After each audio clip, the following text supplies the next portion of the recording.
Antonio Lavoisier. Lavoisier conoció personalmente a Priestley, el cual le habló de su descubrimiento del gas, que denominaba flogisto. E interesándose del problema llegó a demostrar que la teoría flogisto no tenía fundamento alguno. En efecto, de acuerdo con esta teoría, que dominaba el mundo de la química del siglo XVIII. Se creía que cuando algo se quemaba se desprendía una sustancia, flogisto, y que sólo los materiales que poseían esta sustancia podían quemarse. El aire se llevaba este gas flogisto, ya libre con la combustión. Lavoisier llegó a la conclusión de que este gas era el principio activo indispensable al proceso de combustión, cuando entraba en combinación química con los materiales que se quemaban. Llamó a este gas oxígeno y demostró que se convierte en anhídrido carbónico por medio de la combustión o la respiración. Sus investigaciones llegaron más allá aún y pudo darse cuenta de que el aire se compone de una parte de oxígeno y 3/4 partes de azoe. Mientras la anhídridis carbónica es producto de la respiración. Otra conclusión básica, a la cual llegó por medio de sus descubrimientos fue la de la indestructibilidad o conservación de la materia, sintetizada en la famosa frase nada se crea, nada se destruye. Había sido trazado, de este modo, el camino del análisis cuantitativo y de la química moderna. 2 experimentos, entre tantos, dejaron boquiabiertos e incrédulos a sus contemporáneos. Se creía que el diamante ardía sin dejar ningún depósito, que se esfumaba literalmente sin dejar rastro. Lavoisier demostró lo contrario. Pesando el gas que se desprendía durante la combustión, el dióxido de carbono, se dio cuenta de que pesaba más que los diamantes desaparecidos, los cuales, como cualquier otro carbón, ardían con el mismo resultado. Cuando declaró que el agua se componía de oxígeno e hidrógeno, la mayoría de sus contemporáneos creyeron que se trataba de una broma, como era posible que el oxígeno, indispensable a la combustión, y el hidrógeno, tan inflamable, formaran el agua que servía justamente para apagar el fuego. De la justicia social, este genial hombre propuso el seguro para los ancianos, talleres públicos para desocupados, higiene industrial, bancos de ahorro, leyes contra la adulteración alimenticia, educación obligatoria para los niños, mejoras agrícolas, etc. Antonio Lavoisier, Antoine Laurent Lavoisier, nació en París en 1743, hijo de un rico terrateniente y mercader.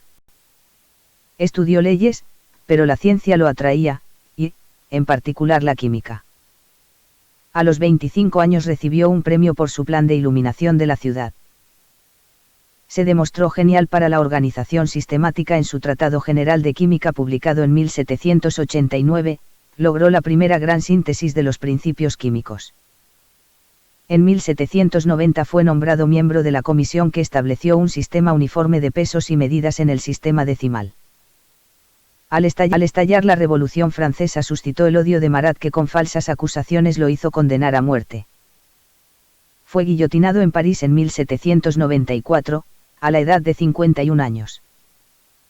Basta un momento para cortarle la cabeza, dirá su amigo, al matemático Lagrange, se necesitará un siglo para producir otra semejante.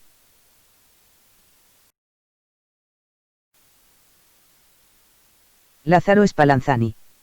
El biólogo de los biólogos, como fue llamado Spallanzani, demostró su genialidad al idear experimentos, para resolver determinados problemas, que todavía despiertan admiración entre los biólogos modernos. En casi todos los libros que se consultan sobre él, se lee, es asombrosa la cantidad de intereses científicos de Spallanzani. Pocos son los problemas biológicos importantes hoy, que de una manera o de otra no se le hayan ocurrido a este hombre genial. El origen de la vida, la representación, la regeneración, la respiración, la digestión y otras funciones o propiedades del ser humano, fueron ampliamente investigadas. Le apasionó el problema de la regeneración espontánea de partes del cuerpo de anfibios y reptiles, aunque no pudo llegar a conclusiones satisfactorias. Sobre todo no pudo explicar el por qué no sucedía lo mismo al hombre y demás animales. Muchos científicos hoy buscan las mismas respuestas, basándose en sus escritos. Spallanzani, en contra de la teoría dominante de su época, demostró que no existe la generación espontánea de la vida, abriendo el camino a Pasteur. Se percató de que la digestión es un proceso químico y no mecánico. Inyectó con una jeringa espermatozoides de un perro en los órganos reproductores de una perra y logró preñarla, dando vida a la inseminación artificial y descubriendo, al mismo tiempo, la importancia del espermatozoide en el proceso de fecundación. Cuando murió, el francés Carlos Bonnet escribió: Spallanzani ha descubierto en unos cuantos años más cosas de las que han descubierto en medio siglo academias enteras de científicos. Lazzaro Spallanzani, Lazzaro Spallanzani, nació en Scandiano, cerca de Módena, en Italia, en 1729. Fue nombrado profesor de física y matemática en la Universidad de Roggio, en 1757. Y sucesivamente de lógica, griego y metafísica en Módena y de ciencias naturales en Pavía, ciudad donde murió en 1799. Juan Bautista Lamarck. Lamarck propuso una teoría de la evolución, algo original, basada en la capacidad de adaptación de los animales.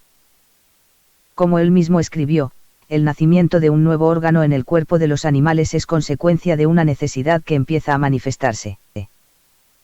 En otras palabras, según él, el organismo se adapta a las condiciones de su medio. De manera constante, por consiguiente cada cambio que sufre un animal responde a una exigencia de adaptación ambiental. Los órganos más utilizados se robustecían y se engrandecían. Por el contrario, su uso los llevaba a la debilitación, a la atrofia y a su desaparición, en el transcurso del tiempo y de las generaciones.